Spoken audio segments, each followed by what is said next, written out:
Hello guys, ഈ video കണ്ടുകൊണ്ടിരിക്കുന്ന നിങ്ങൾ ഒരുപക്ഷെ +1 പഠിക്കുന്നതോ അല്ലെങ്കിൽ +2 പഠിക്കുന്നതോ ഡിഗ്രിക്ക് പഠിക്കുന്നതോ അല്ലെങ്കിൽ ഏതെങ്കിലും ഒരാൾക്കാരായിരിക്കാം. വേറൊന്നുമല്ല, നിങ്ങൾ ഈ എക്കണോമിക്സ് എന്ന് പറയുന്ന സബ്ജക്റ്റിനുള്ള സ്കോപ്പുകൾ ഇതിനെക്കുറിച്ച് അറിയാൻ വേണ്ടി മാത്രമാണ് ഈ വീഡിയോ കാണുന്നത്. എനിക്കും അറിയാം, നിങ്ങൾക്കും അറിയാം.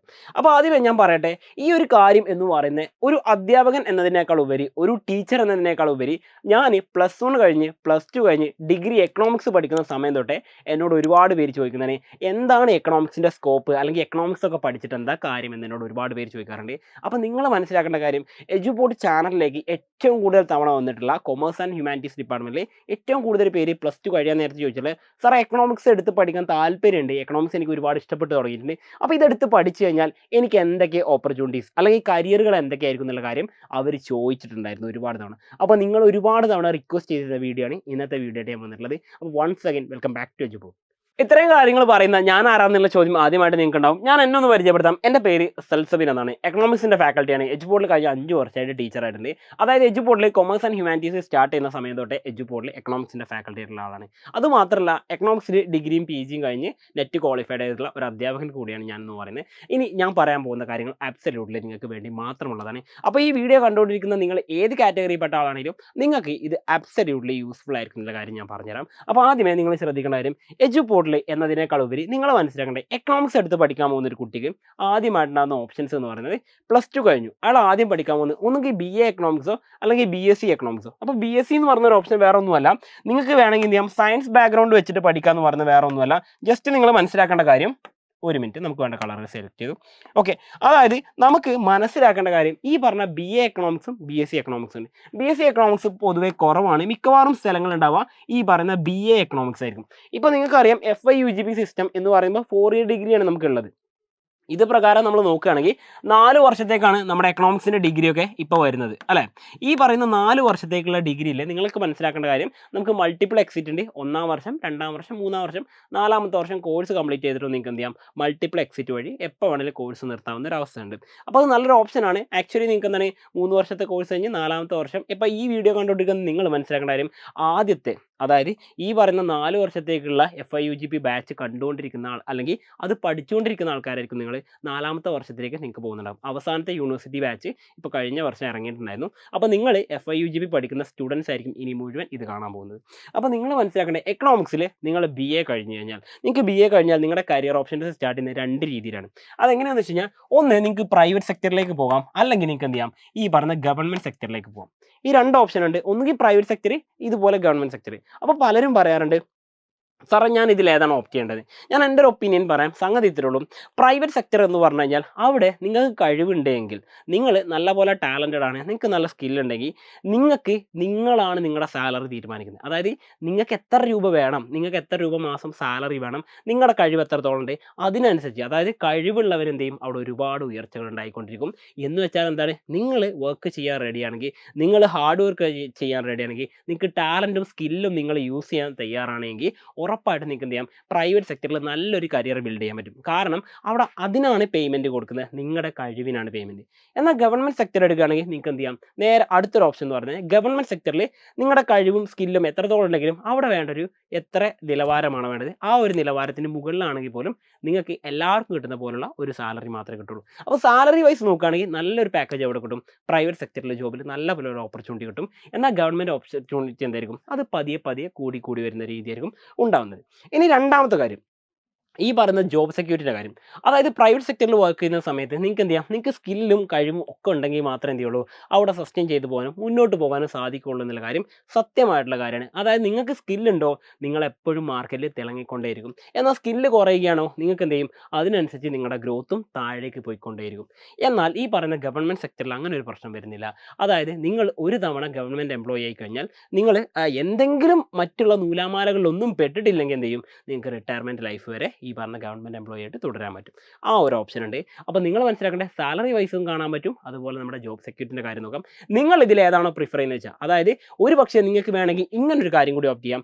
അതായത് ജീവിതകാലം മുഴുവൻ ഒരു എംപ്ലോയി ആയിട്ട് ജീവിച്ചിട്ട് ജീവിതത്തിൻ്റെ അവസാന കാലഘട്ടം ലൈഫ് എക്സ്പ്ലോർ ചെയ്യാം എന്ന് ആഗ്രഹിക്കുന്നുണ്ടെങ്കിൽ, അതിന് ഞാനായിട്ട് മറുപടി ഒന്നും പറയാനില്ല. കാരണം ഒരുപാട് വീഡിയോസ് നിങ്ങൾ കണ്ടിട്ടുണ്ട്, ഒരുപാട് പേര് പറഞ്ഞു കഴിഞ്ഞിട്ട് നമ്മുടെ ഉത്തരവാദിത്തങ്ങളൊക്കെ കഴിഞ്ഞിട്ട് മതി നമ്മുടെ സന്തോഷം എന്ന് പറഞ്ഞ് മാറ്റി വെച്ച് കഴിഞ്ഞാൽ പിന്നെ അതിനൊന്നും നേരം ഉണ്ടാവില്ല എന്നുള്ള കാര്യം നിങ്ങൾക്കറിയാം.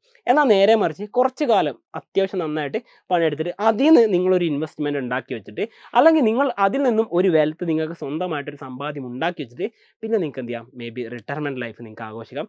അതിന് നിങ്ങൾ ഒരുപാട് വർഷം ഒന്നും കാത്തിരിക്കേണ്ട. നിങ്ങൾ ജസ്റ്റ് ഒരു 10-15 വർഷം മാത്രം ജോലി ചെയ്യുക, ബാക്കിയുള്ള ലൈഫ് നിങ്ങൾ എക്സ്പ്ലോർ ചെയ്യാമെന്ന് പറഞ്ഞു. അതേപോലെ നിങ്ങൾക്ക് വേറൊരു ഓപ്ഷൻ കൂടി ഉണ്ട്. ഈ പറയുന്ന ജോലി ചെയ്യുന്ന സമയത്ത് തന്നെ നിങ്ങളുടെ ലൈഫ് എൻജോയ് ചെയ്യുന്ന സമയത്ത്. അപ്പോൾ ഇങ്ങനെ 3 ഓപ്ഷൻസ് ഉണ്ട്. ഇതിലേത് വേണമെന്ന് അബ്സല്യൂട്ട്ലി നിങ്ങളുടെ ചോയ്സാണ്. അപ്പോൾ 2 രീതിയിലാണ് നമുക്ക് കരിയേഴ്സ് വരുന്നത്. ഒന്ന് പ്രൈവറ്റിലും ഒന്ന് ഈ പറയുന്ന ഗവൺമെൻറ് സെക്ടർ. ഇനി അടുത്ത് നിങ്ങൾ നോക്കണ്ടേ, പ്രൈവറ്റ് സെക്ടറിലാണെങ്കിൽ തന്നെ നമുക്ക് 2 രീതി പിന്നെയും തിരിക്കാൻ പറ്റും. അതായത് പ്രൈവറ്റ് സെക്ടർ ആകുമ്പോൾ 2 തരം കമ്പനികൾ ഇന്ത്യയിലുണ്ട്. ഒന്ന് ഈ പറഞ്ഞ ഇന്ത്യൻ കമ്പനികളുണ്ട്, മറ്റൊന്ന് എന്താണ് പ്രൈവറ്റ് കമ്പനികൾ, അതായത് വിദേശ രാജ്യത്തുള്ള പ്രൈവറ്റ് കമ്പനികളുണ്ട്. ഇപ്പോൾ ഉദാഹരണം പറയുകയാണെങ്കിൽ നിങ്ങൾക്കറിയാം, ഗൂഗിൾ എന്ന് പറയുന്നത് അത് വേൾഡ് വൈഡ് ആയിട്ടുള്ള ഒരു മാർക്കറ്റിലുള്ള വലിയൊരു കമ്പനിയാണ് അല്ലേ. ഗൂഗിളിന് ഇന്ത്യയിലും ഓഫീസും കാര്യങ്ങളുണ്ട്, അവർക്ക് എംപ്ലോയീസും ഉണ്ട്. അതുപോലെ നിങ്ങൾക്കറിയാം, ഫേസ്ബുക്ക് എന്ന് പറയുന്ന അല്ലെങ്കിൽ മെറ്റ എന്ന് പറയുന്ന വലിയ ഗ്രൂപ്പിൻ്റെ കീഴിലുള്ള ഒരുപാട് കമ്പനികളുണ്ട്, അത് ഇന്ത്യയിലുമുണ്ട്. അപ്പോൾ അവരൊക്കെ എന്താണ്, ഫോറിൻ കമ്പനീസാണ്. എന്നാൽ ഇന്ത്യൻ കമ്പനീസും ഉണ്ട് അല്ലേ. ടാറ്റ ഗ്രൂപ്പ് നിങ്ങൾക്ക് അറിയുന്നുണ്ടാവും, അതെന്താണ് ഒരു ഇന്ത്യൻ കമ്പനിയാണ്. അപ്പോൾ ഇന്ത്യൻ കമ്പനികളിലും നിങ്ങൾക്ക് ജോലി ചെയ്യാം, ഈ പറഞ്ഞ വിദേശ കമ്പനികളിലും ജോലി ചെയ്യാം. നിങ്ങളൊരു കാര്യം മനസ്സിലാക്കുക, നിങ്ങളുടെ സ്കില്ല് അതുപോലെ തന്നെ നിങ്ങളുടെ ടാലൻറ്റ്, ഈ 2 കാര്യങ്ങൾക്കാണ് അവിടെ നിങ്ങൾക്ക് കിട്ടാൻ പോകുന്ന പേയ്മെൻറ്റ് എന്ന് പറയുന്നത്. അതായത് നിങ്ങളുടെ സാലറി എന്ന് പറയുന്നത് നിങ്ങളാണ് തീരുമാനിക്കേണ്ടത്, അല്ലാതെ ഏതെങ്കിലും കമ്പനിയോ അല്ലെങ്കിൽ നിങ്ങളുടെ ഈ പറഞ്ഞ തൊട്ട് മുകളിലുള്ള ആൾക്കാരല്ല. നിങ്ങളുടെ സാലറി നിങ്ങളാണ് തീരുമാനിക്കേണ്ടത്. കാരണം നിങ്ങൾക്ക് സ്കില്ലും അതുപോലെ ടാലൻറ്റും ഉണ്ടെങ്കിൽ നിങ്ങൾക്ക് എന്ത് ചെയ്യും, ഉറപ്പായിട്ടും നല്ല സാലറി പാക്കേജ് കിട്ടും. ഇനി ഗവൺമെൻറ് സെക്ടർ എടുക്കുകയാണെങ്കിൽ 2 രീതിയിലുണ്ട്. ഗവൺമെൻറ് സെക്ടർ എന്ന് പറയുമ്പോൾ ഒന്ന് സ്റ്റേറ്റ് ഗവൺമെൻറ് ആണ്.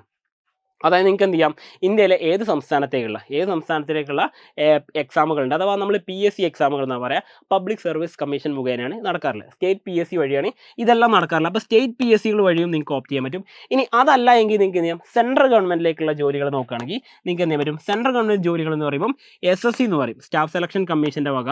അതുപോലെ തന്നെ RRB വരുന്നുണ്ട്. പിന്നെ എന്തുണ്ട്, UPSC, ഈ പറഞ്ഞ യൂണിയൻ പബ്ലിക് സർവീസ് കമ്മീഷൻ തുടങ്ങിയവർ നടത്തുന്ന സെൻട്രൽ ഗവൺമെൻറ്റിലേക്കുള്ള എക്സാമുകൾ കൂടിയുണ്ട്. അപ്പോൾ 2 രീതിയിൽ എന്ത് ചെയ്യാം, നിങ്ങൾക്ക് ഈ പറഞ്ഞ ഗവൺമെൻറ് സെക്ടറിലേക്ക് ജോലി കിട്ടും. ഒന്ന്, നിങ്ങളിപ്പോൾ ഉദാഹരണത്തിന് കേരളത്തിൽ താമസിക്കുന്ന നിങ്ങൾക്ക് കേരളത്തിൻ്റെ പുറത്തൊന്നും വേണ്ട, കേരളത്തിൽ തന്നെ എവിടെയെങ്കിലുമൊക്കെ ജോലി കിട്ടി സമാധാനമായിട്ട് സന്തോഷത്തോടുകൂടി ഹാപ്പി ആയിട്ട് എനിക്ക് ജീവിച്ചാൽ മതിയെങ്കിൽ നിങ്ങൾക്ക് ഉറപ്പായിട്ട് എന്ത് ചെയ്യാം, സ്റ്റേറ്റ് PSCകൾ ഓപ്റ്റ് ചെയ്യാം. നേരെ മറിച്ച് നിങ്ങൾക്ക് ഇന്ത്യ മൊത്തം കറങ്ങണം, അല്ലെങ്കിൽ ഇന്ത്യയുടെ പലവിധ മേഖലകളിൽ നിങ്ങൾക്ക് വിഹരിച്ചു വരണം, അതുപോലെ ലൈഫ് ഒന്ന് എക്സ്പ്ലോർ ചെയ്യുന്ന ആഗ്രഹമുണ്ട്, നിങ്ങൾക്ക് ഈ പറഞ്ഞ സെൻട്രൽ ഗവൺമെൻറ് എടുക്കാം. പിന്നെ സാലറി വൈസ് നോക്കുകയാണെങ്കിൽ ഉറപ്പായിട്ട് എന്ത് ചെയ്യും, സെൻട്രൽ ഗവൺമെൻറ് സാലറി പാക്കേജ് കുറച്ച് കൂടുതൽ തന്നെ കിട്ടുന്നുണ്ടാവും. ഓക്കെ, അപ്പോൾ ഈ പറഞ്ഞ ജോബ് സെക്യൂരിറ്റികൾ മാത്രമാണ് ഒരുപാട് പ്രതീക്ഷിച്ചിട്ടാണ് എന്ത് ചെയ്യുന്നത്, എല്ലാവരും ഗവൺമെൻറ് സെക്ടറിലേക്ക് പോകാറുള്ളത്. എന്നാൽ സാലറി നല്ല പോലെ പാക്കേജ് പ്രതീക്ഷിച്ചിട്ട് പ്രൈവറ്റ് സെക്ടറിലേക്ക് വരുന്ന ആൾക്കാരുണ്ട്. അപ്പോൾ അബ്സല്യൂട്ട്ലി ഞാൻ പറഞ്ഞല്ലോ, ഇതെല്ലാം നിങ്ങളുടെ ചോയ്സാണ്. ഇനി നിങ്ങൾ മനസ്സിലാക്കേണ്ട അടുത്ത കാര്യം എന്ന് പറഞ്ഞാൽ, ഈ ഒരു ക്ലാസിഫിക്കേഷൻ നിങ്ങൾക്ക് ക്ലിയർ ആണെങ്കിൽ നിങ്ങൾ കോമൺ ആയിട്ട് മനസ്സിലാക്കണം. അതായത് നിങ്ങൾ ജസ്റ്റ് ഞാൻ പറയുന്നതൊന്നും വിശ്വസിക്കേണ്ട, ജസ്റ്റ് നിങ്ങൾക്ക് ഗൂഗിൾ എടുക്കാം. ഗൂഗിൾ എടുത്തിട്ട് നിങ്ങൾക്ക് കരിയേഴ്സ് ആഫ്റ്റർ BA എക്കണോമിക്സെന്നോ BSc എക്കണോമിക്സോ അല്ലെങ്കിൽ എക്കണോമിക്സ് ഗ്രാജുവേറ്റ് ആയിട്ടുള്ള എക്കണോമിക്സിൽ ഡിഗ്രി ഉള്ള ഒരാൾക്ക് കിട്ടാൻ പോകുന്ന ജോലികൾ എന്തൊക്കെയാണെന്ന് ജസ്റ്റ് ഗൂഗിൾ ചെയ്താൽ പോലും നിങ്ങൾക്ക് ഈ ഡീറ്റെയിൽസും കാര്യങ്ങളൊക്കെ കിട്ടും.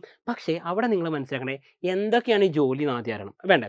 അപ്പോൾ ഈ ഓരോ ജോലികളും എന്തൊക്കെയാണെന്നുള്ള കൃത്യമായിട്ട് ഞാൻ പറഞ്ഞുതരാം. വേറെ ഒന്നുമല്ല, അതിന് നിങ്ങൾ ചെയ്യേണ്ട കാര്യത്തിലുള്ളൂ, നിങ്ങൾക്ക് ഈ പറഞ്ഞിരിക്കുന്ന ഇറ്റ്സ് മീ എന്ന് പറയുന്ന ഒരു ഇൻസ്റ്റാഗ്രാം പേജ് ഉണ്ട്. ഓക്കെ, അല്ലെങ്കിൽ ഇറ്റ്സ് മീ സെൽസബി എന്ന് പറയുന്നുണ്ട്. അവിടെ നിങ്ങൾക്ക് ഈ പറഞ്ഞ കാര്യങ്ങളുമായിട്ട് ഏത് കാര്യം ചോദിക്കാം, ഡീറ്റെയിൽ ആയിട്ട് ഞാൻ പറഞ്ഞുതരാം. ഈ ഒരു വീഡിയോയിൽ ഇതിനെക്കുറിച്ച് ഡീറ്റെയിൽ ആയിട്ട് പറഞ്ഞു കഴിഞ്ഞാൽ വീഡിയോയുടെ ലെങ്ത്ത് കൂടി പോകും. നമ്മളും നിങ്ങളും എല്ലാവരുടെയും പ്രത്യേകത എന്താ, കുറഞ്ഞ സമയം കൊണ്ട് കൂടുതൽ കാര്യങ്ങൾ കിട്ടണം. അപ്പം കൂടുതൽ കാര്യങ്ങൾ പറയാൻ നിന്ന് കഴിഞ്ഞാൽ എന്ത് ചെയ്യും, സ്വാഭാവികമായിട്ടും വീഡിയോയുടെ ലെങ്ത്ത് കൂടുമെന്നുള്ളതുകൊണ്ട് കുറച്ച് കാര്യങ്ങൾ മാത്രമേ ഇവിടെ പറയുന്നുള്ളൂ. ഇനി നിങ്ങൾ ശ്രദ്ധിക്കേണ്ട പ്രധാനപ്പെട്ട കുറച്ച് ജോലികൾ മാത്രം ഞാൻ പറയാം, നോക്കിക്കോട്ടോ. ഇത് പ്രൈവറ്റ് സെക്ടറിലാണ് മെയിനായിട്ട് വരുന്നത്. ഒന്ന് കോർപ്പറേറ്റ് അല്ലെങ്കിൽ കോർപ്പറേറ്റ് ആൻഡ് ബിസിനസ് അനാലിസിസ് പറയും. നമ്മൾ CBA എന്ന് പറയുന്ന ഒരു ജോബ് ഓപ്പർച്യൂണിറ്റിയാണിത്. നിങ്ങൾക്ക് ഡീറ്റെയിൽ ആയിട്ട് ഞാൻ പറഞ്ഞുതരാം. അടുത്തത് ഡാറ്റ അനാലിസ്റ്റ്. ആദ്യം പറഞ്ഞ ജോലി എന്ന് പറഞ്ഞ സംഗതി എന്താ വെച്ചാൽ, ഇപ്പോൾ ഓരോ കമ്പനികളുണ്ടാവും, ആ കമ്പനികളുടെ അവിടുത്തെ എംപ്ലോയീസും ഉണ്ടാവും അല്ലേ. അവർക്കിടയിലുള്ള ഒരു കണക്ഷൻ അല്ലെങ്കിൽ ഒരു ബ്രിഡ്ജ് പോലെ, ഒരു പാലം പോലെയായിട്ടാണ് ഈ പറഞ്ഞ ഓഫീസിലെ ഡയറക്ടേഴ്സും അതുപോലെ എംപ്ലോയീസും അവർക്കിടയിൽ ഒരു പാലം പോലെയായിട്ടാണ് നിങ്ങൾ ഈ പറഞ്ഞ CBA ആയിട്ട് വർക്ക് ചെയ്യണമെങ്കിൽ നിങ്ങൾക്ക് കിട്ടുന്ന ഓപ്ഷൻ എന്ന് പറയുന്നത്. ഇനി അടുത്ത അതുപോലെ ഡാറ്റ അനലിസ്റ്റ് പറയുമ്പോൾ നിങ്ങളുടെ കമ്പനിയുടെ ഗ്രോത്തും കാര്യങ്ങളൊക്കെ അനലൈസ് ചെയ്തുകൊണ്ട്, അതായത് ഫോർകാസ്റ്റ് ചെയ്യണം, ഇനി എന്തൊക്കെയാണ് ഫ്യൂച്ചറിൽ നമ്മൾ ചെയ്താൽ ഗ്രോത്ത് ഉണ്ടാവും, ഇപ്പോൾ തകർന്നുകൊണ്ടിരിക്കുന്ന കമ്പനി എങ്ങനെ ഗ്രോത്തിലേക്ക് എത്തിക്കാം. ഞാൻ പറഞ്ഞല്ലോ, നിങ്ങളുടെ സ്കില്ലും ടാലൻറ്റും ഉപയോഗിച്ച് കഴിഞ്ഞ് മാത്രം നിങ്ങൾക്ക് പിടിച്ചിക്കാൻ പറ്റുന്ന ജോലിയാണ് ഈ പറഞ്ഞ പ്രൈവറ്റ് സെക്ടർ എന്ന് പറയുന്നത്. പക്ഷേ അത് നിങ്ങളൊരു ഓപ്പർച്യൂണിറ്റി ആയിട്ട് കണ്ടാൽ നിങ്ങൾക്ക് നല്ലൊരു ഗ്രോത്തും കിട്ടുന്ന മേഖലയാണ് ഡാറ്റ അനലിസ്റ്റ് എന്ന് പറയുന്നത്. ഇനി മറ്റൊരു ജോബ് ഓപ്പർച്യൂണിറ്റിയാണ് ഫിനാൻഷ്യൽ അനലിസ്റ്റ്. നമ്മൾ പറഞ്ഞല്ലോ, ഇപ്പോൾ ഒരു കമ്പനിയുടെ അവരുടെ ഫിനാൻഷ്യൽ സ്റ്റാറ്റസ് എന്ന് വെച്ച് കഴിഞ്ഞാൽ ഇപ്പോൾ എങ്ങനെയാണ് ഒരു കമ്പനിയുടെ നിലവിലുള്ള സ്ഥിതി, ആ കമ്പനിക്ക് ഗ്രോത്ത് ഉണ്ടാവുമോ അല്ലെങ്കിൽ തകർന്നു പോവുകയാണ് എന്നൊരു കാര്യം മനസ്സിലാക്കിയിട്ട് നിങ്ങൾക്ക് വേണമെങ്കിൽ ആ കമ്പനിയെ രക്ഷിക്കാനും നിങ്ങളെ കൊണ്ട് പറ്റും, ആ കമ്പനിയെ തകർത്ത് കളയാൻ നിങ്ങൾക്ക് പറ്റും. അപ്പോൾ അത്രയും ഇമ്പോർട്ടൻ്റ് ആയിട്ടുള്ള ഒരു ജോബ് ഓപ്പർച്യൂണിറ്റിയാണ് financial analyst and investment banking analyst എന്ന് പറയുന്ന ഒരു ജോബ് പോസ്റ്റ് എന്ന് പറയുന്നത്. ഇനി അടുത്ത് വരുന്നതാണ് ആക്ച്വറിയൽ ആൻഡ് ഇൻഷുറൻസ് അനാലിസ്റ്റ് എന്ന് പറയുന്നത്. അതായത് ഇൻഷുറൻസ് മേഖലയിൽ എന്ത് ചെയ്യും നിങ്ങൾക്ക് ജോലി കിട്ടും. ഇതൊക്കെ നിങ്ങൾക്ക് ഒരുപക്ഷെ അറിയുന്നതോ അല്ലെങ്കിൽ അറിയാത്തതോ ആയിരിക്കാം. നിങ്ങൾ ഈ പറയുന്ന ഫീൽഡ് കൂടി ഉണ്ടെന്ന് തിരിച്ചറിയണം എന്നാണ് ഈ വീഡിയോ കൊണ്ട് നമ്മൾ ഉദ്ദേശിക്കുന്നത്. അടുത്തായിട്ട് വരുന്നത് ഈ പറഞ്ഞ policy and government research assistant. ഇതിൽ ഗവൺമെൻറ് സെക്ടറും പ്രൈവറ്റ് സെക്ടറും എല്ലാം ചേർത്തുകൊണ്ട് പറഞ്ഞത്. ഇനി ഇതിൻ്റെ കൂടുതൽ മികച്ചൊരു ക്ലാസിഫിക്കേഷൻ ഞാനിവിടെ കൊടുത്തിട്ടുണ്ട്. നിങ്ങൾക്ക് ഈ ഒരു വീഡിയോയിൽ മെയിനായിട്ട് നോക്കാം. ഇന്ത്യൻ പ്രൈവറ്റ് സെക്ടറിൽ നിങ്ങൾക്ക് കിട്ടാൻ പോകുന്ന പ്രധാനപ്പെട്ട ജോലികളാണ് ഞാൻ പറയുന്നത്. ഒന്നാമതായിട്ട് നിങ്ങൾ നോക്കേണ്ടത് കോർപ്പറേറ്റ് ബിസിനസ് അനാലിസ്റ്റ്. ഞാൻ പറഞ്ഞല്ലോ നേരത്തെ, നിങ്ങളോട് ഞാൻ പറഞ്ഞ കാര്യത്തിലുള്ളൂ. അതായത് റിലയൻസ്, ടാറ്റ, അഡാനി എന്ന് പറഞ്ഞാൽ, ആദിത്യ ബിർള എന്ന് പറഞ്ഞാൽ ഒരുപാട് കമ്പനികളുണ്ട്. അവർക്കൊക്കെ വേണ്ടെന്താണ് മാർക്കറ്റിലെ ഇപ്പോഴത്തെ ട്രെൻഡ് അറിയണം. ഈ ട്രെൻഡ് അറിഞ്ഞിട്ടാണ് എന്ത് ചെയ്യേണ്ടത്, മാർക്കറ്റിൽ എങ്ങനെയാണ് അവർ ഈ പറഞ്ഞ കോസ്റ്റുകളും കാര്യങ്ങളൊക്കെ മാനേജ് ചെയ്യേണ്ടത്, റവന്യൂ എങ്ങനെ ഉണ്ടാക്കാം തുടങ്ങിയ കാര്യങ്ങളൊക്കെ പ്ലാൻ ചെയ്ത് നിങ്ങൾ അവരെ സഹായിക്കണം. ആ ഒരു ജോബ് ഓപ്പർച്യൂണിറ്റിയാണ് ഇവിടെ വരുന്നത്. രണ്ടാമതായിട്ട് തന്നെ ക്രെഡിറ്റ് ആൻഡ് ഫിനാൻഷ്യൽ അനലിസ്റ്റ് ആണ്. അതായത് ഇന്ത്യൻ ബാങ്കുകളിലാണ് ഈ ഒരു ഓപ്പർച്യൂണിറ്റി ഉള്ളത്. നിങ്ങൾക്ക് എന്ത് ചെയ്യാം, ബാങ്കുകളിലേക്ക്, അതായത് എൻ്റെ ഒരുപാട് സുഹൃത്തുക്കൾ ഇതിൻ്റെ BA എക്കണോമിക്സ് കഴിഞ്ഞിട്ട് ഡയറക്റ്റ് ആയിട്ട് ബാങ്കിൽ വർക്ക് ചെയ്യുന്ന ആൾക്കാരുണ്ട്. പ്രൈവറ്റ് സെക്ടർ ഇന്ത്യൻ ബാങ്കുകളിൽ വർക്ക് ചെയ്യുന്ന ആൾക്കാരാണ്. അപ്പോൾ അവരെന്താണ് ബാങ്കിങ് ഫീൽഡുമായിട്ട് ഫോളോ അപ്പ് ചെയ്ത് പോകുന്ന ആൾക്കാരാണ്. അപ്പോൾ ബാങ്കിങ് ഓപ്പർച്യൂണിറ്റി വളരെയധികം എക്കണോമിസ്റ്റ് ആയിട്ടുള്ള അല്ലെങ്കിൽ എക്കണോമിക്സ് പഠിച്ച് ഡിഗ്രി കഴിഞ്ഞിറങ്ങിയ ഒരാൾക്ക് വളരെയധികം പെട്ടെന്ന് കിട്ടുന്ന ഒരു ജോബ് ഓപ്പർച്യൂണിറ്റിയാണ്. ഇനി മറ്റൊന്ന് പറയുന്നത് എക്കണോമിക് റിസർച്ച് അസോസിയേറ്റ് എന്ന് പറയും. എന്ന് വെച്ച് കഴിഞ്ഞാൽ ഈ പറഞ്ഞ പ്രൈവറ്റ് കമ്പനികളൊക്കെ എന്ത് ചെയ്യും, പലപ്പോഴും റിസർച്ച് ഒക്കെ നടത്താറുണ്ട്. അപ്പോൾ നിങ്ങൾക്ക് എന്ത് ചെയ്യാം, അതിൽ റിസർച്ച് അസോസിയേറ്റ് ആയിട്ട് അല്ലെങ്കിൽ നിങ്ങൾക്ക് റിസർച്ച് അസിസ്റ്റൻ്റ് ആയിട്ട് അവിടെ ജോലി ചെയ്യാൻ പറ്റും. പക്ഷേ നിങ്ങളൊരു കാര്യം മനസ്സിലാക്കാം, ഈ റിസർച്ച് അസിസ്റ്റൻ്റ് എന്ന് പറഞ്ഞാൽ ഗവൺമെൻറ് സെക്ടറിലുണ്ട് പ്രൈവറ്റിലുണ്ട്. ഈ പ്രൈവറ്റ് സെക്ടറിലുള്ള റിസർച്ച് അസിസ്റ്റൻ്റ് എന്ന് പറയുമ്പോൾ നിങ്ങൾക്ക് ഒട്ടുമിക്ക ആളുകളും അല്ലെങ്കിൽ ഒട്ടുമിക്ക ആൾക്കാരും പ്രിഫർ ചെയ്യുന്നത് ഒരു PG ഉള്ള ആൾക്കാരെയാണ്. അതായത് BA എക്കണോമിക്സ് എന്നതിനേക്കാൾ ഉപരി MA എക്കണോമിക്സോ MSc എക്കണോമിക്സോ ഒക്കെ ഉള്ള ആൾക്കാരാണ് കൂടുതൽ പ്രിഫർ ചെയ്യാനുള്ളത്. കാരണം എന്താ, PG ആകുമ്പോൾ നമ്മൾ സബ്ജക്റ്റിൽ ഒന്നുകൂടി ഡീപ്പായിട്ട് ഇറങ്ങുന്നുള്ളത് അവർക്കും കൃത്യമായിട്ട് ധാരണ ഉണ്ട്. അപ്പോൾ അതുകൊണ്ട് കൂടുതലും റിസർച്ച് ഓപ്ഷൻസ് വരാറുള്ളത് ഈ പറഞ്ഞ പോസ്റ്റ് ഗ്രാജുവേഷൻസിലുള്ള ആൾക്കാർക്കാണ്. ഇനി മറ്റൊരു കാര്യം പറയാനുള്ളത് സ്റ്റാർട്ടപ്പ് കമ്പനികളാണ്. അതായത് ഈ സ്റ്റാർട്ടപ്പ് കമ്പനി എന്ന് പറയുമ്പോൾ ഇപ്പോൾ ഉദാഹരണത്തിന് ഞാൻ പറയാം, എജുപോർട്ട് എന്ന് പറയുന്നത് ഒരു 5 വർഷം മുമ്പ് 2020 ഇതൊരു സ്റ്റാർട്ടപ്പ് മാത്രമായിരുന്നു. എന്ന് വെച്ച് കഴിഞ്ഞാൽ ചെറിയൊരു കമ്പനി വളർന്നുകൊണ്ടിരിക്കുന്ന ഒരു ഭീമൻ എന്ന് മാറുന്ന രീതിയിലേക്ക് വരുന്ന ചെറിയൊരു കമ്പനി മാത്രമായിരുന്നു. അപ്പോൾ ഇങ്ങനെ ഒരു കമ്പനി തുടങ്ങുന്ന സമയത്ത് ആ സ്റ്റാർട്ടപ്പ് കമ്പനിയിലേക്ക് എന്താ വേണ്ടത്, ക്വാളിഫൈഡ് ആയിട്ടുള്ള ആൾക്കാർ. അത് എന്തെങ്കിലും ക്വാളിഫൈഡ് ആണോ, പോരാ. എന്ത് ചെയ്യണം, നമുക്ക് വേണ്ട എക്കണോമിക്സിനെ കുറിച്ച് ഡീറ്റെയിൽ ആയിട്ട് അറിയുന്ന, മാർക്കറ്റിനെ കുറിച്ച് പറയാൻ കഴിയുന്ന, മാർക്കറ്റ് ട്രെൻഡുകൾ മനസ്സിലാക്കാൻ പറ്റുന്ന, ഫോർകാസ്റ്റ് ചെയ്യാൻ പറ്റുന്ന, ഫ്യൂച്ചർ പ്രെഡിക്റ്റ് ചെയ്യാൻ പറ്റുന്ന ആൾക്കാരായിട്ടുള്ള ക്വാളിഫൈഡ് ആയിട്ടുള്ള എക്കണോമിസ്റ്റുകളെ വേണ്ടിയിരുന്നത്.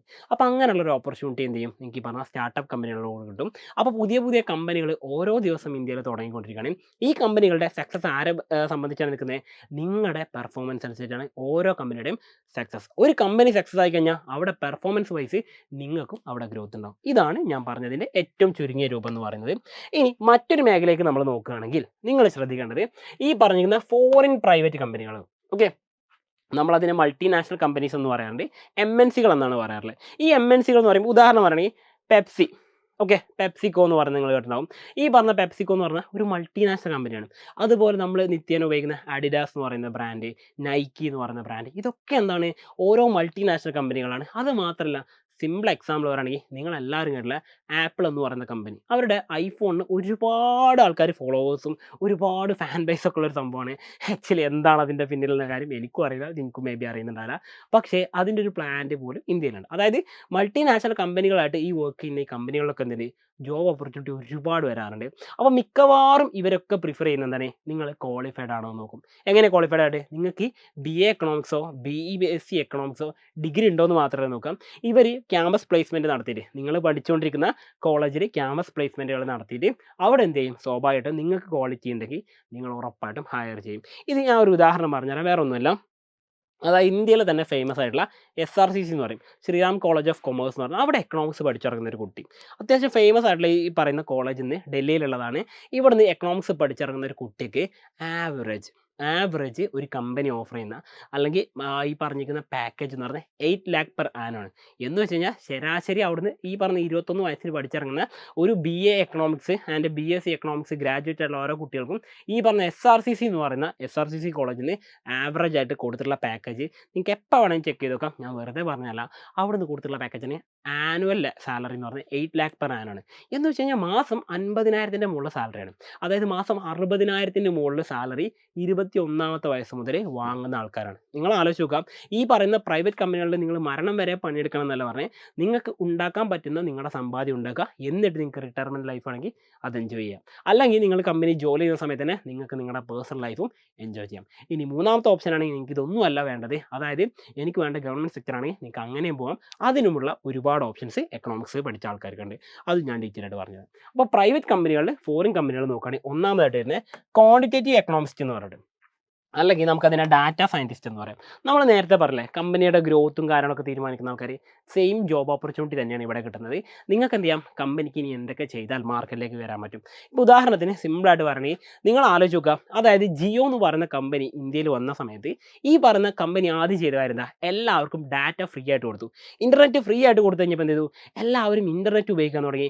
ഇൻ്റർനെറ്റ് ഫ്രീ ആയിട്ട് കിട്ടിയപ്പോൾ എന്ത് ചെയ്തു, എല്ലാവരും പല മേഖലകളിലേക്ക് അവർ ഇൻസ്റ്റഗ്രാമിൽ വരാൻ തുടങ്ങി, ഫേസ്ബുക്കിൽ വരാൻ തുടങ്ങി, അതുപോലെ യൂട്യൂബിൽ സ്ഥിരമായിട്ട് വരാൻ തുടങ്ങി. എന്തിനേറെ ഡെയിലി ഓരോ സിനിമ വെച്ച് OTT പ്ലാറ്റ്ഫോമിൽ കാണാൻ വരെ തുടങ്ങി. ഇതിങ്ങനെ തുടങ്ങി കഴിഞ്ഞപ്പോൾ എന്ത് ചെയ്തു, പതിയെ പതിയെ ഇന്ത്യൻസിൻ്റെ എല്ലാവരുടെയും ഒരു ഹാബിറ്റായിട്ട് മാറി, ശീലമായിട്ട് മാറുകയാണ് ചെയ്തത്. ശീലമായിട്ട് മാറിക്കഴിഞ്ഞാൽ ഒരു പ്രത്യേകത, അത് നിർത്താൻ കുറച്ച് ബുദ്ധിമുട്ടായിരിക്കും അല്ലേ. അപ്പോൾ പതിയെ ജിയോ എന്ത് ചെയ്തു, അതിന് ഓരോ ചെറിയ ചാർജ് ഈടാക്കി തുടങ്ങി, ചെറിയ പ്രൈസ്. അപ്പോൾ നമ്മൾ എന്ത്, കുഴപ്പമില്ല, ചെറിയ പ്രൈസ് അല്ലേ. പിന്നെ പ്രൈസ് ഇങ്ങനെ കൂടിക്കൊണ്ടിരുന്നു. ഇപ്പോൾ ജസ്റ്റ് നിങ്ങളൊന്ന് ആലോചിക്കുക, ഇൻ്റർനെറ്റ് കണക്ഷൻസ് ഇല്ലാതെ എത്ര കാലത്തോളം നിങ്ങൾക്ക് ജീവിക്കാൻ പറ്റും. അതായത് 2016 ജിയോ ഫ്രീ ആയിട്ട് ഇൻ്റർനെറ്റ് കൊടുക്കുന്ന 10 വർഷം മുൻപ് വരെ ആൾക്കാർ ഇൻ്റർനെറ്റ് ഇല്ലാതെയും ജീവിച്ചിട്ടുണ്ടായിരുന്നു. പക്ഷേ ഇപ്പോൾ ട്രെൻഡ് മാറി, കാലങ്ങൾ മാറി, ഒരുപാട് മാറ്റം വന്നു. ഫ്രീ ആയിട്ട് കൊണ്ടുവന്ന് നമുക്കൊരു ഹാബിറ്റ് കൊണ്ടുവന്നു. ഈ ഹാബിറ്റ് കൊണ്ട് നമ്മളത് കണ്ടിന്യൂ ചെയ്യാൻ വേണ്ടി നമ്മൾ ചെറിയ പേയ്മെൻറ്റ് കൊടുത്തു. പിന്നെ പേയ്മെൻറ്റ് കൂടി വന്നു. ഇങ്ങനെ നമ്മൾ എന്ത് ചെയ്തു, ഈ പറയുന്ന കമ്പനികളുടെ കീഴിലുള്ള ഒരു മാർക്കറ്റിങ്ങിൻ്റെ ഭാഗമായിട്ട് നമ്മൾ ചെയ്തു. അപ്പോൾ ഇതുപോലുള്ള മാർക്കറ്റിങ്ങും കാര്യങ്ങളും കൃത്യമായിട്ടാണെങ്കിൽ നിങ്ങൾക്ക് ഈ പറഞ്ഞ ഡാറ്റ സയൻറ്റിസ്റ്റ് ജോബ് ഓപ്പർച്യൂണിറ്റി നല്ലൊരു ഓപ്പർച്യൂണിറ്റി ആയിരിക്കും. മറ്റൊരു കാര്യം പറയുന്നത് മാക്രോ എക്കണോമിക് സ്ട്രാറ്റജി അനാലിസിസ്. അതായത് മാക്രോ എക്കണോമിക് സ്ട്രാറ്റജി എന്ന് പറയുമ്പോൾ നിങ്ങൾ പഠിച്ച തിയറികളല്ല ഉദ്ദേശിക്കുന്നത്, അതായത് ഒരു വൈഡ് ആയിട്ടുള്ള ഓഡിയൻസ്. കാരണം എന്താ പറയുക, ഈ മൾട്ടിനാഷണൽ കമ്പനികൾക്ക് എന്ന് പറഞ്ഞാൽ ഒരു രാജ്യമല്ല, ഒരുപാട് രാജ്യങ്ങൾ അവർ കോൺസെൻട്രേറ്റ് ഉണ്ടാവും. ഇന്ത്യ ഉൾപ്പെടുന്ന ഏഷ്യ മാത്രമല്ല, യൂറോപ്പും ആഫ്രിക്കയും ഈ പറഞ്ഞ ലാറ്റിൻ അമേരിക്ക വരെ ഇവരുടെ മാർക്കറ്റ് ആയിരിക്കും. അപ്പോൾ ഈ ഒരു ഗ്ലോബൽ ലെവലാണ് എന്ത് ചെയ്യുന്നത്, അവർക്ക് മാർക്കറ്റ് ഡെവലപ്പ് ചെയ്യേണ്ടത്. അപ്പോൾ അതിനുള്ളതാണ് ഈ മാക്രോ എക്കണോമിക് ലെവൽ കൊണ്ട് അവർ ഉദ്ദേശിക്കുന്ന കാര്യം. മറ്റൊരു കാര്യം എന്ന് പറയുന്നത് എക്കണോമിക് സ്ട്രാറ്റജി കൺസൾട്ടൻറ്റ്. നമ്മൾ നേരത്തെ പറഞ്ഞല്ലോ, ഈ പറഞ്ഞ ഗ്രോത്ത്, അതായത് പലതരം പേരുകളാണെങ്കിൽ പോലും, അതായത് ഒരു കമ്പനിക്ക് എങ്ങനെ ഗ്രോ ചെയ്യാം, അതിന് നിങ്ങളെ കൊണ്ട് എന്ത് ചെയ്യാൻ പറ്റും, ഇതാണ് സിമ്പിളായിട്ടൊരു കമ്പനി ഉദ്ദേശിക്കുന്നത്. ഒരു കമ്പനിക്ക് വളർന്നു വരണം, ആ കമ്പനി വളരെ ഫേമസ് ആയി മാറണം. നിങ്ങൾ കേട്ടിട്ടുണ്ടോ എന്നറിയില്ല, അഡാനി ഗ്രൂപ്പ് ഒരു പക്ഷേ നിങ്ങൾ ഇപ്പോൾ അടുത്ത് ഒരുപാട് കേൾക്കുന്നുണ്ടാവും അല്ലേ. ഇന്ത്യയിലെ ഫേമസ് ആയിട്ടുള്ള ഒരു ബിസിനസ് മാനാണ് അദാനി എന്ന് പറയുന്ന ആൾ. അപ്പോൾ അവരുടെ ഗ്രൂപ്പാണ് അഡാനി ഗ്രൂപ്പ് എന്ന് പറയുന്നത്. ഈ അഡാനി ഗ്രൂപ്പിനെ കുറിച്ച് 10 വർഷം മുമ്പ് ആരും കേട്ട് തുടങ്ങിയിട്ടില്ല. എന്താ കാരണം, ആ ഒരു കമ്പനി വളർന്നുകൊണ്ടേയിരിക്കുകയാണ് അല്ലേ. പക്ഷേ ആ കമ്പനി ഇപ്പോൾ വളർന്നുകൊണ്ടേയിരിക്കുന്ന കാര്യം എല്ലാവരും അറിഞ്ഞു തുടങ്ങി. ഇതുപോലെ ഒരു കമ്പനിയെ വളർത്തുന്ന ജോബ് ഓപ്പർച്യൂണിറ്റിയാണ് നിങ്ങൾക്ക് ഈ പല പോസ്റ്റുകളായിട്ട് കിട്ടാൻ പോകുന്നത്. അപ്പോൾ അതിന് ആബ്സല്യൂട്ട് നിങ്ങൾക്ക് എന്താ വേണ്ടേ, നിങ്ങൾക്ക് എക്കണോമിക്സിലൊരു ഗ്രാജുവേഷൻ ഉണ്ടെങ്കിലും അതിൻ്റെ ഒപ്പം നിങ്ങൾക്ക് സ്കില്ലും ടാലൻ്റ് ഉണ്ടെങ്കിൽ ഇതെല്ലാം നിങ്ങൾക്ക് ഈസി ആയിട്ട് ക്രാക്ക് ചെയ്യാൻ പറ്റുന്ന കാര്യമാണ്. മറ്റൊരു കാര്യം എന്ന് പറയുന്നത് നിങ്ങൾ നോക്കേണ്ടത് ഗവൺമെൻറ് സർവീസുകളാണ്. ഞാൻ നിങ്ങളോട് പറഞ്ഞല്ലോ, സെൻട്രൽ ഗവൺമെൻറ്റും സ്റ്റേറ്റ് ഗവൺമെൻറ്റും നിങ്ങൾക്ക് ഓപ്പർച്യൂണിറ്റി ഒരുപാട് അധികം ഉണ്ടെന്ന് പറഞ്ഞു. ഇതിൽ ഞാൻ സിമ്പിളായിട്ട് പറഞ്ഞു, ഇപ്പോൾ സെൻട്രൽ ഗവൺമെൻറ് മാറ്റി സ്റ്റേറ്റ് ഗവൺമെൻറ് എടുക്കാം. കേരള PSC എടുക്കുകയാണെങ്കിൽ നിങ്ങൾക്ക് എക്കണോമിക്സ് ഉള്ള ആൾക്കാർക്ക് എഴുതാൻ പറ്റുന്നൊരു എക്സാമാണ് സ്റ്റാറ്റിസ്റ്റിക്കൽ അസിസ്റ്റൻ്റ് എന്ന് പറയും. അതായത് നമുക്ക് വേണ്ട സർവേകളും കാര്യങ്ങളൊക്കെ നിങ്ങൾ +1 പഠിച്ചുള്ള സ്റ്റാറ്റ് ഉണ്ടല്ലോ, അതുമായിട്ട് ബന്ധപ്പെട്ട് നമ്മുടെ രജിസ്ട്രാർ ജനറൽ ഓഫ് ഇന്ത്യ അല്ലെങ്കിൽ RGIക്ക് വേണ്ട സർവേ, അതുപോലെ NSSO, ഇപ്പോൾ അത് ചേർന്നിട്ട് NSSOയും CS ഒക്കെ ചേർന്ന് NSO മാത്രമേ ഉള്ളൂ. അപ്പോൾ അവർക്ക് വേണ്ടിയുള്ള സാമ്പിൾ സർവേയും കാര്യങ്ങളൊക്കെ നടത്താൻ വേണ്ടി സ്റ്റാറ്റിസ്റ്റിക്കൽ അസിസ്റ്റൻ്റ് എന്ന് പറഞ്ഞ ഓപ്ഷൻസ് ഉണ്ട്. അത് നിങ്ങൾക്കുള്ളതാണ്. അതുപോലെ PG കഴിഞ്ഞ ആൾക്കാർക്കുള്ളതാണ് റിസർച്ച് ഓഫീസർ, റിസർച്ച് അസിസ്റ്റൻ്റ് എന്ന് പറഞ്ഞിട്ട് കേരളത്തിൽ ഒരുപാട് പോസ്റ്റുകൾ വരുന്നത്. ഇനി അത് മാത്രമല്ല, നിങ്ങൾ എക്കണോമിക്സിൽ ഡിഗ്രി കഴിഞ്ഞു, PG കഴിഞ്ഞു, അല്ലെങ്കിൽ ഡിഗ്രിയും BEഡും, ഡിഗ്രി PG BEd കഴിഞ്ഞു വിചാരിക്കുക, നിങ്ങൾക്ക് ടീച്ചിങ് ഓപ്ഷൻസ് ഒരുപാടുണ്ട്. കാരണം നിങ്ങൾ മനസ്സിലാക്കേണ്ട കാര്യം, ഈ പറയുന്ന സോഷ്യൽ സയൻസിൻ്റെ ഹൈസ്കൂൾ ലെവലുള്ള സോഷ്യൽ സയൻസ് എക്സാം നിങ്ങൾക്ക് എഴുതാൻ പറ്റും. എങ്ങനെ, ഈ പറഞ്ഞ ഡിഗ്രി +BEd ഉണ്ടെങ്കിൽ. ഇനി അത് റൂൾ ചിലപ്പോൾ മാറും, PG കൂടി വേണ്ടി വരുമെന്ന് പറയാറുണ്ട്. അപ്പോൾ നിങ്ങൾ എക്കണോമിക്സിൽ ഡിഗ്രിയും, ഈ നിലവിൽ ഡിഗ്രിയും അതുപോലെ BEഡും ഉണ്ടെങ്കിൽ നിങ്ങൾക്ക് ഹൈസ്കൂൾ ലെവലിലേക്കുള്ള എക്സാമുകൾ എഴുതാൻ പറ്റും. രണ്ടാമത്തെ കാര്യം, ഈ പറഞ്ഞ PG ഉണ്ടെങ്കിൽ നിങ്ങൾക്ക് എന്ത് ചെയ്യാൻ പറ്റും, ടീച്ചിങ് ലെവൽ എന്ന് പറയുമ്പം നിങ്ങൾക്ക് ഈ പറയുന്ന 1ാം ക്ലാസ് മുതൽ +2 വരെ എന്നല്ല പറഞ്ഞത്, ഈ പറയുന്ന 5ാം ക്ലാസ് മുതൽ അഥവാ UP ക്ലാസ് മുതൽ UP ഹൈസ്കൂൾ ഹയർ സെക്കൻഡറി ക്ലാസ്സുകളിലേക്ക് നിങ്ങൾക്ക് BEd കൂടി ഉണ്ടെങ്കിൽ PGയുടെ കൂടെ എക്കണോമിക്സിലെ PGയുടെ കൂടെ BEd കൂടി ഉണ്ടെങ്കിൽ എന്ത് ചെയ്യാം, നിങ്ങൾക്ക് ടീച്ചിങ് എക്സാമുകൾക്ക് വേണ്ടിയിട്ട് അപ്ലൈ ചെയ്യാൻ പറ്റും. പക്ഷേ അതിനെന്തേലും കുറച്ച് എക്സാമുകളുണ്ട്. ടെറ്റ് എക്സാമുകൾ എന്ന് പറയാം. ടെറ്റ് ഉണ്ട്, അതായത് KTETും അതുപോലെ തന്നെ ഈ പറഞ്ഞ സെറ്റ് എക്സാമും ഉണ്ട്. ഇത് ക്വാളിഫൈ ചെയ്താൽ നിങ്ങൾക്ക് എഴുതാൻ പറ്റും. അപ്പോൾ ടീച്ചിങ് താല്പര്യപ്പെടുന്നുണ്ടെങ്കിൽ നിങ്ങൾക്ക് അങ്ങനെ ഒരു ഓപ്ഷൻസ് ഉണ്ട്. ഇനി ഇത് മാത്രമാണോ? അല്ല, ടീച്ചിങ് നിങ്ങൾക്ക് താല്പര്യപ്പെടുന്നുണ്ടെങ്കിൽ പ്രൈവറ്റ് കമ്പനികളിൽ പോലും തന്നെ ടീച്ചിങ് ഉണ്ട്, പ്രൈവറ്റ് സ്കൂളുകളിൽ പോലും ടീച്ചിങ് ഉണ്ട്. ഇതൊക്കെ പോട്ടെ, വലിയൊരു ഓപ്പർച്യൂണിറ്റി ഞാൻ പറഞ്ഞുതരാം. ഈ പറയുന്ന ഇൻ്റർനാഷണൽ സ്കൂളുകൾ, ഈ പറയുന്ന ഇന്ത്യയുടെ പുറത്തുള്ള ഒരുപാട് രാജ്യങ്ങളിൽ ഇൻ്റർനാഷണൽ സ്കൂളുകളുണ്ട്. അവിടേക്ക് ക്വാളിഫൈഡ് ആയിട്ടുള്ള ടീച്ചേഴ്സിനെ വിളിക്കും. നിങ്ങൾക്ക് തരുന്ന സാലറി പാക്കേജ് എന്ന് പറഞ്ഞാൽ ഒരുപക്ഷെ നിങ്ങൾക്ക് വിശ്വസിക്കാൻ പറ്റാത്ത അത്രയും വലിയ സാലറി ആയിരിക്കും തരുന്നുണ്ടാവുക. അത്രയും ക്വാളിഫൈഡ് ആയിട്ടുള്ള ഒരു ജോബ് ഓപ്പർച്യൂണിറ്റിയാണ് നിങ്ങൾ ഡിഗ്രി ആൻഡ് PG എക്കണോമിക്സിലുണ്ടെങ്കിൽ നിങ്ങൾക്ക് കിട്ടാൻ പോകുന്നത്. BEd കൂടി അതിൻ്റെ കൂടെ ഉണ്ടെങ്കിൽ എന്ത് ചെയ്യും, നമ്മൾ കേക്കിൻ്റെ മുകളിൽ വെക്കുന്ന ചെറി പോലെ വെക്കൂലേ, അതുപോലെ നിങ്ങൾക്ക് ഭംഗി കൂടുമെന്ന് പറഞ്ഞ പോലെ നിങ്ങൾക്ക് ക്വാളിഫിക്കേഷൻ കൂടി കഴിഞ്ഞാൽ പാക്കേജുകളും കൂടും. ഇനി അടുത്തൊരു കാര്യം പറയാനുള്ളത്, ഈ പറഞ്ഞ സ്റ്റാഫ് സെലക്ഷൻ കമ്മീഷനിൽ മെയിനായിട്ട് SSC CGL എന്ന് പറഞ്ഞ കമ്പൈൻഡ് ഗ്രാജുവേറ്റ് ലെവൽ എക്സാമാണ്. എന്ന് വെച്ച് കഴിഞ്ഞാൽ ഡിഗ്രി ക്വാളിഫൈഡ് ആയിട്ടുള്ള ആൾക്കാർക്ക് വേണ്ടി നടത്തുന്ന എക്സാമാണ്. അതിൽ നിങ്ങൾ മനസ്സിലാക്കേണ്ട AAO എന്ന് പറയും, അതായത് ഓഡിറ്റിൻ്റെ ഓഫീസറാണ്. ഓഡിറ്റ് ഓഫീസർ ഇത് സെൻട്രൽ ഗവൺമെൻറ്റിന് വേണ്ടി വർക്ക് ചെയ്യുന്ന ആൾക്കാരാണ്. അതുപോലെ AAO എന്ന് പറഞ്ഞിട്ട് അസിസ്റ്റൻറ്റ് അക്കൗണ്ട്സ് ഓഫീസർ എന്ന് വേണമെങ്കിൽ നമുക്ക് പറയാം.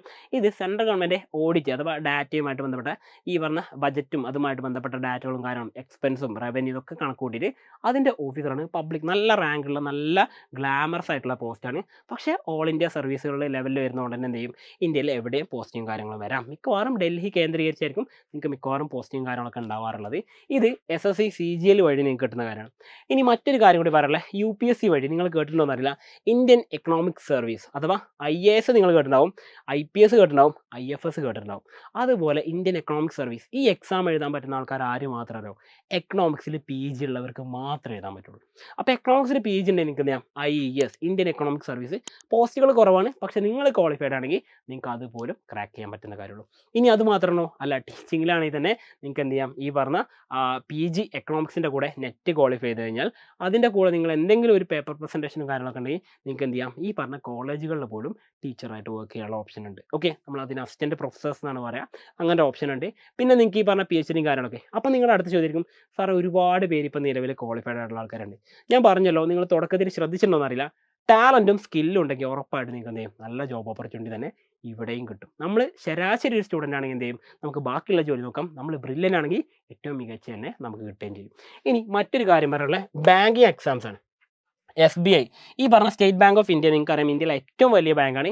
ഈ ബാങ്കിൽ എന്തുണ്ട്, ഈ പറയുന്ന PO എന്ന് പറഞ്ഞിട്ടുള്ള SBI PO എന്നാണ് പറയാറുള്ളത്. അതുപോലെ തന്നെ IBPS PO, ഓക്കെ, ഓൾ ലെവലിൽ നടക്കുന്ന ബാങ്കിങ് എക്സാമാണ്. അതിൽ നിങ്ങൾക്ക് ഈ പറഞ്ഞ PO പോസ്റ്റുകൾ കിട്ടും. അതുപോലെ RBIയുടെ അസിസ്റ്റൻറ്റ്, ഓക്കെ, RBI അസിസ്റ്റൻറ്റ് പറയാറുണ്ട്. റിസർവ് ബാങ്ക് ഓഫ് ഇന്ത്യയിലും നിങ്ങൾക്ക് എന്ത് ചെയ്യാൻ പറ്റും, ജോബ് ഓപ്പർച്യൂണിറ്റീസ് ഉണ്ട്. അപ്പോൾ ബാങ്കിങ് മേഖലയിൽ ഒരുപാട് ഓപ്പർച്യൂണിറ്റീസ് ഉണ്ട്. ബാങ്കിങ് മാത്രമല്ല, അതോടൊപ്പം തന്നെ ഇൻഷുറൻസ് മേഖലയിലും ഓപ്പർച്യൂണിറ്റീസ് ഉണ്ട്. അതുപോലെ മറ്റ് ഫിനാൻഷ്യൽ സെക്ടറിലും എന്ത് ചെയ്യാം, നിങ്ങൾക്ക് വർക്ക് ചെയ്യാനുള്ള ഓപ്ഷൻസ് ഉണ്ട്. അപ്പോൾ ഇതൊക്കെ സർക്കാരിൻ്റെ കീഴിലുള്ള, ഞാൻ പറഞ്ഞത് ഇതൊക്കെ സെൻട്രൽ ഗവൺമെൻറ് കീഴിലുള്ളതാണ് പറഞ്ഞത്. മറ്റൊന്ന് വരുന്നത് ഈ പബ്ലിക് സെക്ടർ ബാങ്കിലും വരും, പ്രൈവറ്റ് സെക്ടർ ബാങ്കുകളിലും ഉണ്ടെന്ന് പറഞ്ഞു. പിന്നെ മറ്റൊന്ന് പറഞ്ഞാൽ സ്റ്റേറ്റ് PSC ആണ് പറയുന്നത്. സ്റ്റേറ്റ് PSC ഞാനിപ്പോൾ ഓൾറെഡി നിങ്ങളോട് പറഞ്ഞു, കേരള PSC മാത്രമല്ല മറ്റുള്ള സംസ്ഥാനങ്ങളിലെ PSC ഒക്കെ നിങ്ങൾക്ക് അപ്ലൈ ചെയ്യാൻ പറ്റുന്ന കാര്യങ്ങളാണ്. ഓക്കെ, അപ്പോൾ നിങ്ങൾ ചെയ്യേണ്ട കാര്യങ്ങൾ ഈ പറഞ്ഞ ഓപ്ഷൻസ് ഇവിടെ കണ്ടല്ലോ, നിങ്ങൾക്ക് ഇവിടെ കാണാൻ പറ്റും. ഉദാഹരണത്തിന് സ്റ്റാറ്റിസ്റ്റിക്കൽ ഓഫീസ്, അത് ഓഫീസർ എന്ന് പറഞ്ഞാൽ മിക്കവാറും സ്റ്റേറ്റ് PSCകൾ എല്ലാത്തിലും ഉള്ളതാണ്. കാരണം ഒരു 3 വർഷം കൂടുമ്പോഴൊക്കെ ഇതിൻ്റെ എക്സാം നടത്താറുണ്ട്. അപ്പോൾ നിങ്ങൾ മനസ്സിലാക്കുക, ഈ പറഞ്ഞ ഓപ്ഷൻസ് ഒക്കെ നിങ്ങൾക്ക് കിട്ടും. അപ്പോൾ നിങ്ങളുടെ അടുത്ത ചോദ്യം, സാറേ ഇതൊന്നും അല്ലാതെ വേറെ ഓപ്ഷൻസ് ഇല്ലേ? നിങ്ങൾക്ക് എന്ത് ചെയ്യാം, ബാക്കിയുള്ള PSC എക്സാമുകൾ കൂടി എഴുതാം. കാരണം അവിടെ എന്താണ്, ഡിഗ്രി ലെവൽ എക്സാമുകളുണ്ട്. ഓക്കെ, അപ്പോൾ ഡിഗ്രി ലെവൽ എക്സാമിന് എന്ത് ചെയ്യാം, നിങ്ങൾക്ക് ഒന്നുകൂടി ഈസി ആയിരിക്കും. കാരണം ഡിഗ്രി ലെവൽ എക്സാം വരുമ്പം അതിലൊരു 5 മാർക്ക് എന്ന് പറയുന്നത്, ഡിഗ്രി ലെവൽ എക്സാമിന് 100 മാർക്കിൻ്റെ പരീക്ഷ ഉണ്ടെങ്കിൽ അതിൽ 5 മാർക്ക് എന്ന് പറയുന്നത് നിങ്ങൾ 10ാം ക്ലാസ്സിൽ കഴിഞ്ഞിട്ട് +2 കഴിഞ്ഞ് പഠിച്ച ഡിഗ്രിക്ക് ബേസ് ആയിട്ട് പഠിച്ച കാര്യങ്ങളായിരിക്കും 5 മാർക്കിന് ക്വസ്റ്റ്യൻസ് വരിക. അവിടെ പോലെ നിങ്ങൾക്ക് എന്ത് ചെയ്യാം, ഈ പറഞ്ഞ ഡിഗ്രി ലെവൽ എക്സാമിനും അതുപോലെ ഡിഗ്രി ലെവലാണോ അല്ല +2 ലെവൽ എക്സാം ഉണ്ടാവും, അതിലും എന്ത് ചെയ്യും, ഈ പറഞ്ഞ ചോദ്യങ്ങൾ വരും. അപ്പോൾ +2 ലെവൽ എക്സാം ആയിക്കോട്ടെ, ഡിഗ്രി ലെവൽ എക്സാം ആയിക്കോട്ടെ, ഇതിലൊക്കെ ഒരു 5 മാർക്കിൻ്റെ ചോദ്യങ്ങൾ പോലും നമ്മുടെ എക്കണോമിക്സിൻ്റെ സബ്ജക്റ്റിൽ നിന്നാണ് വരാറുള്ളത്. നിങ്ങൾ മനസ്സിലാക്കുക, അത്രത്തോളം ഇമ്പോർട്ടൻസ് നമ്മുടെ സബ്ജക്റ്റ് ഉണ്ട് എന്ന് പറയാൻ വേണ്ടി മാത്രമല്ല, കരിയർ നോക്കുന്ന സമയത്ത് അതിന് റെലവൻസ് ഉണ്ട് എന്നുള്ള കാര്യം പറയാൻ വേണ്ടി മാത്രമാണ്. അപ്പോൾ ഇത്രയും ഓപ്ഷൻസ് ഞാൻ നിങ്ങളുടെ മുമ്പിൽ വെച്ച് വേറെ ഒന്നുമല്ല. സെൻട്രൽ ഗവൺമെൻറ് കാര്യങ്ങൾ പറയുമ്പോൾ നിങ്ങൾ ശ്രദ്ധിക്കേണ്ട മെയിനായിട്ട് ഇന്ത്യൻ എക്കണോമിക് സർവീസ്, ഞാൻ ഓൾറെഡി നിങ്ങളോട് പറഞ്ഞു, ഇന്ത്യയിൽ IAS റാങ്ക് പോലെ തന്നെ എക്കണോമിക്സിൽ PG ഉള്ളവർക്ക് മാത്രം എഴുതാൻ പറ്റുന്ന എക്സാമാണ് ഈ പറഞ്ഞ IES exam, Indian economic service. അതുപോലെ RBIയുടെ ഗ്രേഡ് B ഓഫീസർ, വേറൊന്നുമല്ല, നമ്മൾ ഈ പറഞ്ഞിരിക്കുന്ന റിസർവ് ബാങ്ക് ഓഫ് ഇന്ത്യ, ഇന്ത്യയിലെ നോട്ട് അടിച്ചടിച്ചിറക്കുന്ന ഇവരുടെ കീഴിൽ ജോലി ചെയ്യാനുള്ള ഓപ്ഷൻസും നിങ്ങൾക്ക് കിട്ടും. അത് ഗ്രേഡ് ബി ഓഫീസറാണ് കേട്ടോ കിട്ടുന്നത്. മറ്റൊരു ഓപ്ഷൻസ് എന്ന് പറയുന്നത് അസിസ്റ്റൻറ്റ് ഓഡിറ്റ് ഓഫീസർ, ഞാൻ പറഞ്ഞു എയുടെ കാര്യം പറഞ്ഞു.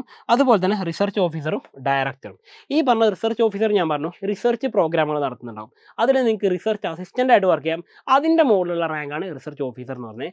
നിങ്ങൾ മനസ്സിലാക്കേണ്ട കാര്യം, അത്യാവശ്യം നല്ല പാക്കേജുള്ള, മിനിമം ഏറ്റവും ചുരുങ്ങിയത് നിങ്ങൾ വിചാരിക്കുന്ന പാക്കേജ് പറഞ്ഞാൽ ഒരു ഈ പറഞ്ഞിരിക്കുന്ന എന്താ പറയുക, സിമ്പിളായിട്ട് പറയുകയാണെങ്കിൽ നമ്മൾ സാധാരണ കാണുന്ന ഗസറ്റഡ് പോസ്റ്റിൽ അത്രത്തോളം പാക്കേജ് തുടങ്ങുന്ന പരിപാടിയാണ് റിസർച്ച് ഓഫീസർ എന്നൊക്കെ പറഞ്ഞാൽ. അപ്പോൾ അത്യാവശ്യം നല്ല പാക്കേജൊക്കെ നിങ്ങൾക്ക് കിട്ടുന്നുണ്ടാവും. ആ ഒരു കാര്യം നിങ്ങൾക്ക് നോക്കാം. പിന്നെ ഇത്രയും കാര്യങ്ങൾക്ക് പുറമെ ഇനി നിങ്ങൾ നോക്കേണ്ടത്, ഞാൻ ആദ്യം നിങ്ങൾക്ക് തുടക്കത്തിൽ പറഞ്ഞ കാര്യം നിങ്ങൾ ശ്രദ്ധിച്ചിട്ടുണ്ടോ എന്നറിയില്ല, നമുക്ക് പ്രൈവറ്റ് സെക്ടറും ഓപ്ഷൻ ഉണ്ട്, പബ്ലിക് സെക്ടറും ഓപ്ഷൻ ഉണ്ട്. ഇതൊക്കെ ജസ്റ്റ് പറഞ്ഞു പോകുക മാത്രമേ ഞാൻ ചെയ്തിട്ടുള്ളൂ. ഇങ്ങനെ ഓപ്ഷൻസ് ഉണ്ടെന്ന് പറഞ്ഞു. ഞാൻ അവിടെ എപ്പോഴും ഇമ്പോർട്ടൻസ് കൊടുത്ത കാര്യങ്ങൾ നിങ്ങൾ ശ്രദ്ധിച്ചിട്ടുണ്ടോ എന്നറിയില്ല. നമ്മുടെ സ്കില്ല് ആൻഡ് ടാലൻറ്റ്, ഈ രണ്ട് കാര്യങ്ങൾ നിങ്ങൾക്ക് ഉണ്ടെങ്കിൽ ഞാൻ പറയാം, ഈ പറയുന്ന ഏത് ജോബ് ഓപ്പർച്യൂണിറ്റി നിങ്ങൾ പോയി കഴിഞ്ഞാലും അതിൽ നിങ്ങൾക്ക് സക്സസ്ഫുൾ ആകാൻ പറ്റും. അപ്പോൾ നിങ്ങൾക്ക് തോന്നുകയാണ് ഞാനൊരു ആവറേജ് ആണ്, എന്നെക്കൊണ്ട് ഇത് പറ്റില്ല, കാരണം ഞാനൊരു ആവറേജ് ആയിട്ടുള്ള, എനിക്ക് എങ്ങനെയാണ് ഇതൊക്കെ ചെയ്യാൻ പറ്റുക? ഞാൻ ചോദിക്കട്ടെ, ഈ പറയുന്ന ആളുകളൊന്നും എന്തല്ല, അവർ ജനിക്കുമ്പോൾ തന്നെ സ്കില്ലും ജനിക്കുമ്പോൾ തന്നെ ടാലൻറ്റും ഉണ്ടാകുന്ന ആൾക്കാരല്ല. അവർ സ്വയമേ അത് എന്ത് ചെയ്യാണ്, ഡെവലപ്പ് ചെയ്തെടുത്ത ആൾക്കാരാണ്. നിങ്ങളിപ്പോൾ പഠിക്കുന്ന സമയത്ത് തന്നെ എന്ത് ചെയ്യുക, നിങ്ങൾ ഈ പറഞ്ഞ എക്കണോമിക്സിൽ ഡീപ്പായിട്ടൊന്ന് ആലോചിച്ച് നോക്കി, അല്ലെങ്കിൽ ഡീപ്പായിട്ട് അതിൻ്റെ ഭാഗത്തേക്ക് പോയി നോക്കി, നിങ്ങൾക്ക് സ്വാഭാവികമായിട്ട് എന്ത് ചെയ്യും, നിങ്ങൾക്ക് അതിലൊരു സ്കില്ല് ഡെവലപ്പ് ചെയ്യാൻ പറ്റും. അതോടൊപ്പം തന്നെ നിങ്ങൾക്ക് എന്ത് ചെയ്യാം, അതിൻ്റെ കൂടെ തന്നെ നിങ്ങൾക്ക് ഒരു എക്സ്പീരിയൻസ് എന്ത് ചെയ്യാൻ പറ്റും, അതിൻ്റെ കൂടെ ഡെവലപ്പ് ചെയ്യാൻ പറ്റും. ഈ പറയുന്ന ലോകത്ത് ഏറ്റവും കൂടുതൽ ആൾക്കാർ ഡിമാൻഡ് ചെയ്യുമ്പോൾ ജോലിക്ക് പറയുന്ന കാര്യം തരാം, എക്സ്പീരിയൻസ് ഉണ്ടെങ്കിൽ നമുക്ക് നോക്കാമെന്നാണ് പറയുന്നത്. അപ്പോൾ എക്സ്പീരിയൻസിന് എന്താ നിങ്ങൾ ചെയ്യേണ്ടത്, ഇങ്ങനെയുള്ള ഓരോ ഓപ്ഷൻസ് നിങ്ങൾ പഠിച്ചുകൊണ്ടിരിക്കുന്ന സമയത്ത് തന്നെ നിങ്ങൾ അതിൻ്റെ കൂടെ എക്സ്ട്രാ ആയിട്ട് മാറാൻ ശ്രമിച്ചാൽ മതി. നിങ്ങൾ ആവറേജ് ആണെങ്കിൽ പോലും നിങ്ങൾക്ക് എന്ത് ചെയ്യാൻ പറ്റും, ഗ്രോത്ത് ഉണ്ടാവും. അപ്പോൾ ഞാൻ പറഞ്ഞല്ലോ, ഈ ലോകം എന്ന് പറഞ്ഞു കഴിഞ്ഞാൽ ഇവിടെ സിമ്പിളായിട്ട് പറയുകയാണെങ്കിൽ ജോലി എല്ലാവർക്കും കിട്ടുന്നുണ്ടാവും, ജോലി എല്ലാവർക്കും കിട്ടുന്നുണ്ടാവും. എന്നാൽ ഏറ്റവും മികച്ച ജോലി, ഏറ്റവും മികച്ച സാലറിയോട് കൂടിയുള്ള ജോലി, ഏറ്റവും മികച്ച കരിയറും ലൈഫും ഉള്ള ജോലി, ഇങ്ങനെ ഒരു ജോലി കിട്ടുന്നുണ്ടെങ്കിൽ ഞാൻ പറഞ്ഞല്ലോ, നിങ്ങൾ നല്ലപോലെ എക്സ്ട്രാ വർക്ക് ചെയ്യാൻ തയ്യാറാണെങ്കിൽ ഉറപ്പായിട്ട് തന്നെ നിങ്ങൾക്ക് നല്ലൊരു കരിയർ ഡെവലപ്പ് ചെയ്യാൻ പറ്റും. അപ്പോൾ ഈ വീഡിയോ തൽക്കാലം ഇത്രയും പറഞ്ഞിട്ട് നിർത്തുകയാണ്. കൂടുതൽ അപ്ഡേറ്റ്സും കാര്യങ്ങളൊക്കെ നിങ്ങൾക്ക് എന്ത് ചെയ്യാൻ തന്നുകൊണ്ടിരിക്കാം. അപ്പോൾ ഞാൻ പറഞ്ഞു വെച്ചല്ലോ, നിങ്ങൾക്ക് ഇതിൻ്റെ ഡീറ്റെയിലും കാര്യങ്ങളൊക്കെ അറിയണമെങ്കിൽ നിങ്ങൾക്ക് ഈ പറഞ്ഞ ഇൻസ്റ്റാഗ്രാം ഐ ഡിയിൽ കോൺടാക്റ്റ് ചെയ്യാം, ഞാൻ അതിൻ്റെ ഡീറ്റെയിൽസ് പറഞ്ഞുതരാം. അപ്പോൾ വീണ്ടും പുതിയൊരു വീഡിയോ ആയിട്ട് കാണുന്നതായിരിക്കും. എല്ലാവർക്കും ബൈ.